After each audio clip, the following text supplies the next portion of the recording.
ابن ماجہ میں حضرت ابو ہریرہ رضی اللہ تعالیٰ عنہ کی روایت سے ہے کہ ایک شخص نبی صلی اللہ علیہ وسلم کی خدمت میں حاضر ہوا اور اس نے سوال کیا کہ یا رسول اللہ صلی اللہ علیہ وسلم قیامت کب آئے گی؟ تو آپ نے جواب میں ارشاد فرمایا کہ قیامت کے بارے میں جس سے پوچھا گیا ہے وہ پوچھنے والے سے زیادہ نہیں جانتا، یعنی جتنا تمہیں علم ہے اتنا ہی مجھے علم ہے، یہ تو غیب کا علم ہے نا۔ تو نبی صلی اللہ علیہ وسلم نے فرمایا کہ مجھے اس کا علم نہیں ہے، لیکن میں تمہیں اس کی بعض نشانیاں بتائے دیتا ہوں۔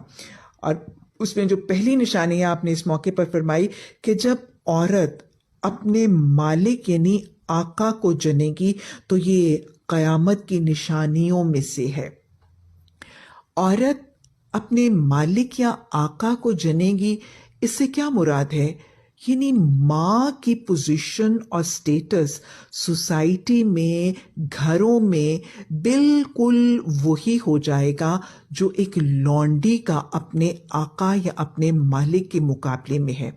لونڈی اپنے مالک سے، اپنے آقا سے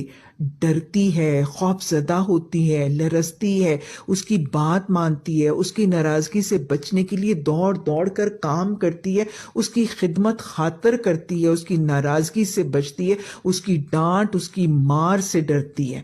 اور ایک آقا اس زمانے کے جو جابر مالک ہوتے تھے وہ اپنی لونڈیوں کو حکم دیتے تھے، ان سے خدمتیں کرواتے تھے، محنتیں مشقتیں کرواتے تھے، پھر بھی اس کے باوجود گالی گلوچ، مار پیٹ، لان تان، تشنے شکوے شکایتوں کا ظلم اور جبر جو ہے اس کو روا رکھتے تھے۔ تو یہ مثال نبی صلی اللہ علیہ وسلم نے دی ہے کہ سوسائٹی میں اور گھروں میں اولادوں اور ماں کا سٹیٹس بالکل روز ریورس ہو جائیں گے، اور کیفیت وہی ہوگی کہ وہ بالکل ماں کی کیفیت جو ہے وہ لونڈی کی طرح ہوگی۔ مائیں اپنے بچوں سے ڈریں گی، خوف زدہ ہوں گی، پریشان ہوں گی، ان کی ناراضگی کی فکر کریں گی، اور پھر دوڑ دوڑ کے ان کو راضی رکھنے کے لیے ان کی پسند، ان کی مرضی کا خیال کریں گی، اور پھر اس کے بعد پریشان ہوں گی اور اپنے اولاد سے خوف زدہ ہوں گی۔ اور اولادیں آن دا کانٹری روب جھاڑیں گی، ماؤں کے اوپر ڈانٹیں گی، ان کو خفا ہوں گی، ان کو تانے تشنے دیں گی۔ جیسے آج کے دور میں اگر آپ دیکھ لیجئے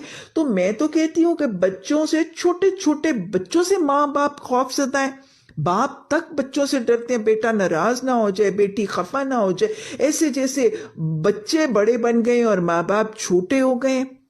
جوان بیٹے ماؤں کو خفا ہوتے ہوئے، روٹتے ہوئے، تانے تشنے، اماں کو پتہ ہی کچھ نہیں، ابا تو بالکل ہی بے وقوف اور اولڈ فیشنڈ ہے، اور ابا پتہ نہیں ہر وقت کھانستے رہتے ہیں، اور اماں بالکل ہی آؤٹ ڈیٹڈ ہو گئی ہیں۔ اور صرف یہ تو بہت بیسک سی بات ہے، میں نے آج کتنی ماؤں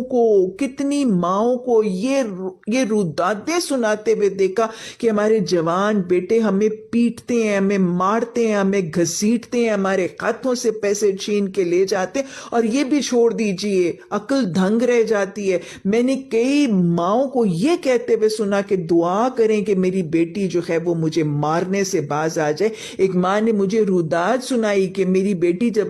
صبح دفتر چلی جاتی ہے تو بس میں اتنے دیر اپنے گھر میں گھومتی پھرتی اور کام کرتی ہوں، بیوہ ماں ہے، اکیلی بیٹی جوان کے ساتھ رہتی ہے، لیکن جب وہ اپنے دفتر سے واپس آنے کا اس کا وقت ہوتا ہے تو پھر میں اپنے کمرے میں بند ہو کے اپنی کنڈی بند کر لیتی ہوں، کیونکہ کئی دفعہ اس کو اتنا غصہ آتا ہے کہ وہ جوان میری بیٹی مجھے پیٹتی ہے اور میری بوڑھی ہڈیوں میں اب طاقت اور سکت نہیں رہی۔ یہ علامات قیامت ہے جس کا یہ حدیث تذکرہ کری ہے، اور یہ علامات صغرا میں سے وہ علامات ہیں جو آج ہمارے معاشرے میں بھی رونما ہو چکی ہیں۔